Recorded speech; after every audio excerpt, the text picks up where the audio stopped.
darating in time, mag-cross yung line kung saan hindi na ninyo ma-meet yung expectation, hindi na magwo-work kasi doon lang naman kayo. Yun lang naman yung reason ninyo kaya kayo nagsasama. Alright guys, pag-usapan natin ngayon itong nakita nating isang post dito sa Facebook kung saan usaping pag-aasawa na naman to mga tol. Sabi dito, a man's biggest flex is not this. So kay Bugoy na Koy na naman ang topic dito. And sa baba naman ay yung pamilya ni Drew, if I'm not mistaken si Drew to. Alright, yan yung pag-usapan natin ngayon. Kung di ka pa nakasubscribe sa ating channel, hit the subscribe button and notification bell para updated ka sa mga videos natin parating. Let's go!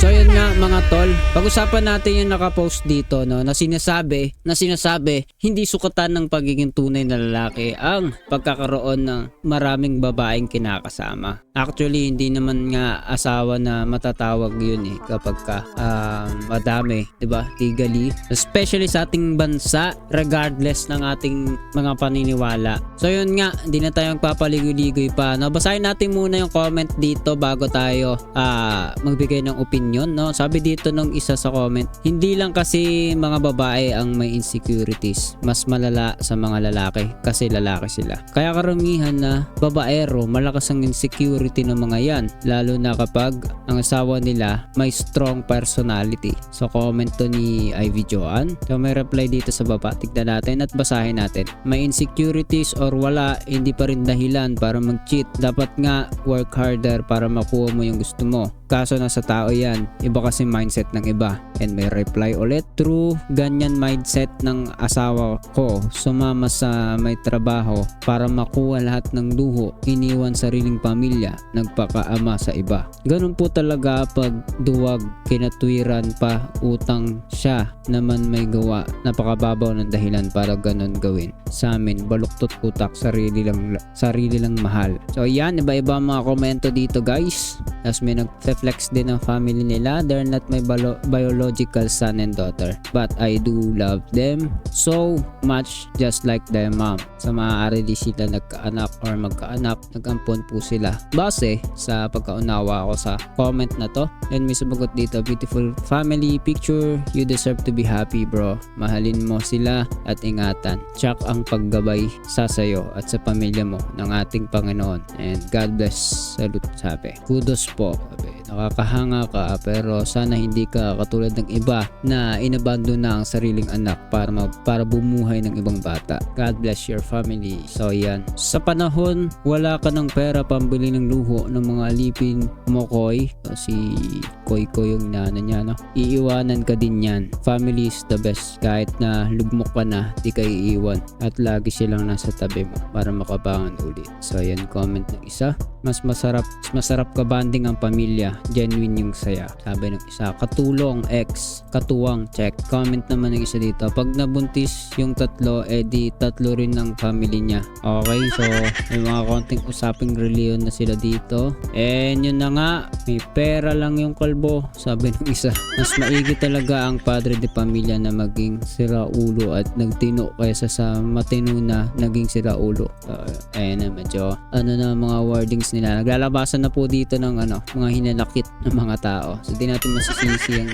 iba, pero hopefully ay mas maging maayos ang ating mga komento pa rin, no? Mahirap maging palamunin kaya naghanap kayo ng partner na pabigat. Sa social media, Drew Aureliano, kapag kasama tropa nagiging Koy na. So ayan, ewan ko sa inyo, chismis na yata yan. So yan, magbasa lang tayo ng konti bago tayo ng opinion natin dito. Pero anyway, pag-usapan natin ng tatlong bagay bakit mas mabuti ang mayroon kang isa lang na partner. So isa sa pwede natin makita, eto wala pang usapin na Bible o walang usaping pang religion hindi pa kasama dito. Kumbaga, tignan natin kung anong sasabihin ng inyong sentido common ng mga tao o miskin ang masasabi natin ngayon sa video na to. Una, emotionally stability. Sabi nga, people in one partner relationships often feel happier and more emotionally stable than those in multiple partner relationships. This happens because they build a strong emotional bond and trust with their partner, which makes them feel better overall. So sabi, meron daw emotional stability kapag meron ka lang isang partner at iyon yung makikita mo. Sabi nga, mas mararamdaman mo yung mas masaya at stable yung emotional status mo compared sa nandun sa multiple partner relationships. So naniniwala ako na yun ay may katunayan, yun ay totoo, 'di ba? Kasi ang isang isip ng tao, ang focus, 'di ba? Sabi nga, nahahati yung attention eh. Kapag nahahati ang attention mo, hindi mo na ibibigay yung best mo sa isang bagay. For example, 'di ba? May relasyon ka sa isa at ang isipan mo nahahati ng iba pa. Natural ang naibibigay mo ay bahagya sa kabila. Kumbaga, dinidivide, ganun ba? Nagkakaroon ng division, hati yung isipan mo. At isa na doon yung emosyon. Kung minsan nga kahit sa mga pag-aalaga lang ng mga hayop eh, diba? Yung pag-aalaga, minsan napapabayaan yung isa naalagaan ng maayos, yung isa hinahayaan lang pakialaman ng iba, or isa lang ang nag-aalaga or something na mga katulad noon kahit sa mga business, diba? Normally, kapag katinignan natin ay the more na nagpo-focus ka sa isa, the more na naibibigay mo yung best mo sa isa. Ngayon, kung pag kaya mo ibigay ng yung best mo sa higit sa isa, sabi nga, handa ka na ron, handa ka dun sa bagay na yun. Pero yun, usaping business, usaping pag-aalaga ng ibang mga bagay, maaaring sa kagamitan. Pero pagdating sa tao, merong naka-intact, merong built-in nakalagay na emosyon. Otherwise, may problema ka kung wala kang emosyon, 'di ba? Hindi kasi tayo robot, hindi tayo computer na kaya mo i-run, 'di ba? Pag maraming core, maraming thread yung isang CPU, mas marami siyang kayang patakbuhin. Walang emosyon yung computer, 'di ba? It can run anything na kaya niya. Pero ang tao, anything na kaya mong gawin, may epekto, may impact sa emosyon mo. At kung anong dinadala mo, kung anong kasama mo. For example, marami kang kasama, marami kang kinakasama, marami kang sinatawag mong asawa kahit legally hindi naman ganun talaga.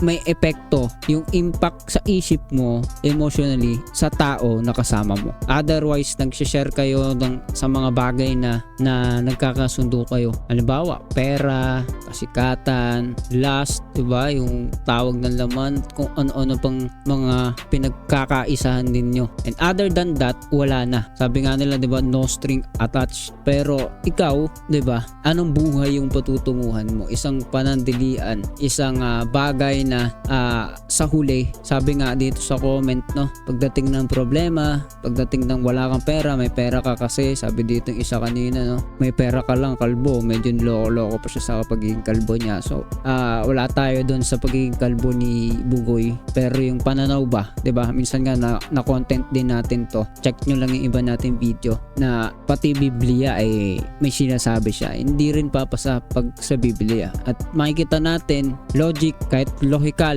na kaisipan ay hindi magiging maganda ang epekto. Hindi magiging maayos. O baka toxic na yun eh. Sabi nga ay maganda mapag-usapan din natin bukod sa emotional stability ay yung sinasabi na kapag meron kang pananaw na dapat isa lang, ay sabi less jealousy and anxiety. Studies show that in relationships with just one partner, there's usually less jealousy and anxiety compared to relationships with multiple partners. Having more than one spouse can make people feel insecure and worried about competition which isn't good for their mental health. So meron pa ring kaugnayan sa mental health. Iba kanina, hindi stable, mababago, hindi ka laging panatag, hindi ka laging masaya kasi kung may mga pinagkakasunduan man kayong mga bagay, hindi na kayo after sa emosyon, no string attached, gawin ninyo yung nakukuha ninyo yung gusto ninyo, pera, kung ano pa man, pero hindi yun magiging stable.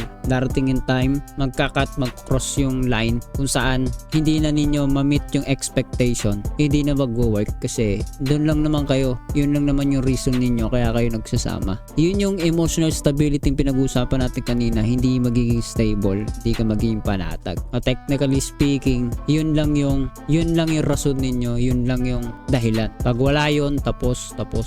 Kaya alam ko nga, 'di ba? Mahirap naman umatol o magsalita, 'di ba? Parang may narinig ako na may nawala ng isa sa tatlo niya. Ito ni Bukoy na Koykoy. Ganun talaga, mayroong pagpapakita ng realidad doon na hanggang doon lang yun. Kung gusto mo yung buhay mo ganun, hanggang doon ka lang. Tapos, tuloy kung tuloy, walang pagkakaroon ng stable na kalagayan emotionally. And yung pangalawang pinag-usapan natin, less jealousy and anxiety. Ang mga pag-aaral daw nagpapakita na mayroon kang isang partner ay kadalasan ay naglalagay sa'yo sa less jealousy and anxiety status compared sa marami. Sabihin, walang inggitan, walang magaganap na kabalisahan na mga bagay compared dun sa marami. Sabi nga ay yung pagkakaroon ng higit sa isang spouse ay can make people feel insecure. May insecure siya, makukumpara niya yung sarili niya, kung ano yung worth niya sa'yo compare sa iba, 'di ba? Kaya nga kahit tanungin mo yung ibang nasa relihiyon na pinapayagan yung maraming ganoon, 'di ba? Usually pag tinanong mo yung babae, ayaw din nila ng ganoon. Tanungin mo yung mga tao, ikaw mismo mag-survey ka kung anong gusto nila. Literal to, logical na mga bagay at makikita mo yung sagot nila, hindi at hindi, 'di ba? Ramdam mo yun ramdam mo na kapag ka merong iba, ibig sabihin hindi ka enough, hindi ka sapat. Yung sa lalaki, iniisip niya enough siya, iniisip niya ay kumbaga sa hari ay siya yung nakukuha niya yung lahat ng gusto niya. So parang ganun yung lalabas, pero diba, isa yung malinaw, this is not good for their mental health for both sides sa lalaki, sa babae, vice versa. Pareha lang may hindi magiging kasiyahan, kakontentuhan, pagiging fix ng sitwasyon ng tao, isip niya. So maraming rason ng tao bakit na ginagawa yan, pero isa lang makikita natin, sila yung pabago-bago ng kalagayan mentally, emotionally,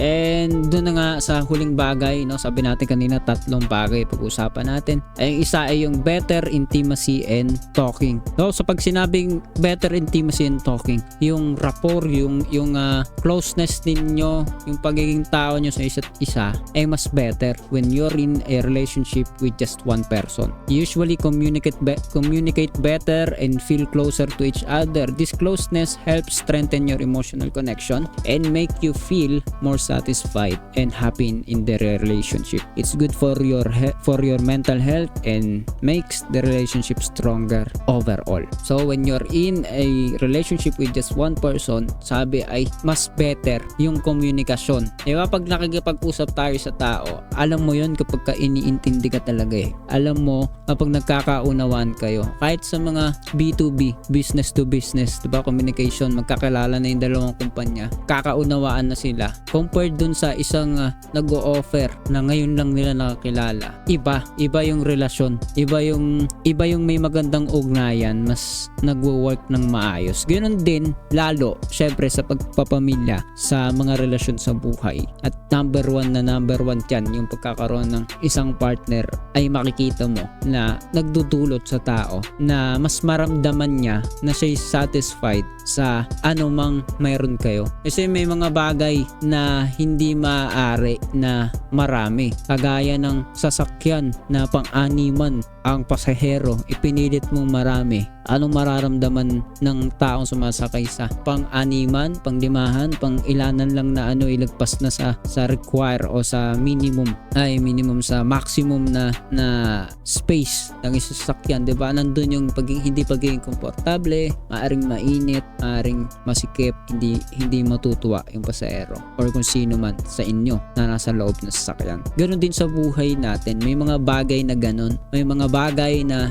hindi mo pwedeng gustuin natin ng ganun na lang na walang epekto na pangit, kundi pangit at pangit talaga kasi hindi yun ang disenyo. Ganun din sa buhay natin, hindi ganun ang disenyo ng ating mentalidad, ng ating emosyonal, mental na pagkatao, hindi yun yung design. Kahit psychological na mga pag-uusap, alam ng mga nag-aral yan. Sabi nga, according sa mga studies, itong mga pinag-uusapan natin. So sa comment section or sa description, itatry natin maglagay ng mga reference dyan na pwede ninyong basahin bilang support na rin sa ating mga sinasabi dito. So yun lang guys. So yung post dito talagang totoo yun, no? Maganda naman yung sinabi. A man's biggest flex is not this, but this. So iba, alam mo yung dalawang larawan ng isang bagay na malalim dun sa mababaw.